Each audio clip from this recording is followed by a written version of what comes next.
మనం బయోస్ఫియర్ గురించి నేర్చుకున్నాం కదా. ఈ బయోస్ఫియర్లో చాలా number of major ecosystems ఉంటాయన్నమాట. టెరిస్ట్రియల్ ఎకో సిస్టమ్స్ ఎలా డిపెండ్ అయ్యి ఉంటారు, largely variations in climate conditions అన్నమాట బిట్వీన్ పోల్స్ అండ్ ఈక్వేటర్. అవును కదా, వేరియస్ కండిషన్స్ ఉంటూ ఉంటాయి. మనకి ఇక్కడ ఒక కండిషన్ ఉంటుంది, ఇండియాలో అమెరికాలో ఒక కండిషన్ ఉంటుంది, ఐర్లాండ్లో ఒక కండిషన్ ఉంటుంది. మళ్ళీ కండిషన్ అలాగే డెజర్ట్ అడవుల్లో ఒకలా ఉంటుంది అన్నమాట. మీరు సిమిలర్ వే మనం మీరు కిలిమంజారో ఇన్ ఈక్వేటోరియల్ కానీ ఆఫ్రికాలో కానీ హిమాలయ మౌంటైన్స్ కానీ మీరు చూస్తే comparable system of ecosystem అనమాట. ఎకో సిస్టమ్స్ కంపేర్గా వేరు రకాలుగా ఉంటూ ఉంటాయి అన్నమాట.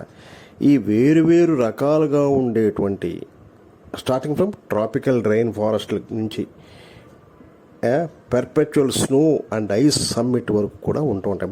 వేరు జంతువులు, వేరు ఫుడ్ చైన్స్ ఉంటూ ఉంటాయి అన్నమాట. అంతే కదా, ఈకో సిస్టమ్ని బట్టి వేరు జంతువులు ఉంటాయి, ఆ జంతువుల మీద ఆధారపడేవాడు ఉంటాయి.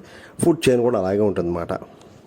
ఉంటుంది ఈ మెయిన్ క్లైమాటిక్ ఇన్ఫ్లుయెన్సెస్ ఏ ఈకో సిస్టమ్ ఉంది అక్కడ అనేటువంటిది నిర్ణయిస్తూ ఉంటుంది అన్నమాట. Okay, rainfall, temperature and the availability of light from the sun బట్టి ఉంటుందన్నమాట ecosystem. Okay, for instance forest usually climatic influences but ఏ ఈకో సిస్టమ్ ఉంది అక్కడ అనేటువంటిది నిర్ణయిస్తూ ఉంటుంది అన్నమాట. Okay, rainfall, temperature and the availability of light from the sun బట్టి ఉంటుందన్నమాట ecosystem. Okay, for instance forest usually associate with high rainfall అన్నమాట. But the type of forest is influenced by temperature and light. అర్థమైందా? The same applies to desert also, which occurs in regions where rainfall is extremely low. అర్థమైందా విద్యార్థులు? అది మాట. ఈ food links never as simple మాట, residue కాదు. Word chain suggest for example ఏంటంటే aphids అవి మెనీ ఇన్సెక్ట్ వైరస్ బర్డ్స్ నుంచి కానీ warblers in addition to warblers అన్నమాట. Okay, and also ladybirds and other ఇన్సెక్ట్స్ని కూడా ఇవి ఈ ఎఫిడ్స్ తినివేయబడతాయి అన్నమాట. బై ఈవెన్ హవక్స్ కూడా వీటిని తినేస్తాయి. ఆన్ ద అదర్ హ్యాండ్ ప్రే ఎలా ఉంటుందంటే కన్సిడరబుల్ వెరైటీ ఆఫ్ బర్డ్స్ ఉంటాయన్నమాట.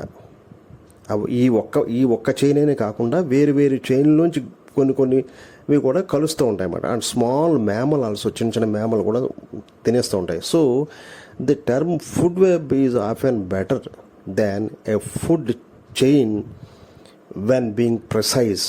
ఓకే, అది సజెస్ట్ ఏం చేస్తుందంటే greater number of possible links okay reflect చేస్తూ ఉంటుంది as a whole community complex in a connected environment అన్నమాట. అర్థమైందా విద్యార్థులు? Thus original energy from the sun flows through the whole ecosystem from one trophic level to another అని చెప్పుకోవచ్చు. For example ఈ చూడండి, ఈ వీడియో చూడండి.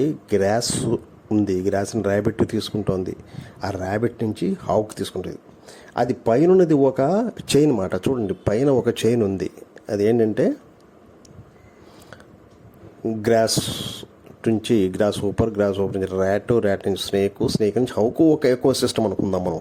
దాంట్లో ఇది ఏమైందంటే గ్రాస్ నుంచి ర్యాబిట్ నుంచి ఫాక్స్ అయినా అవ్వచ్చు, ఫాక్స్ నుంచి వుల్ఫ్ అయినా అవ్వచ్చు అన్నమాట. లేకపోతే గ్రాస్ నుంచి ర్యాబిట్ నుంచి హావుకు అని అవ్వచ్చు అన్నమాట.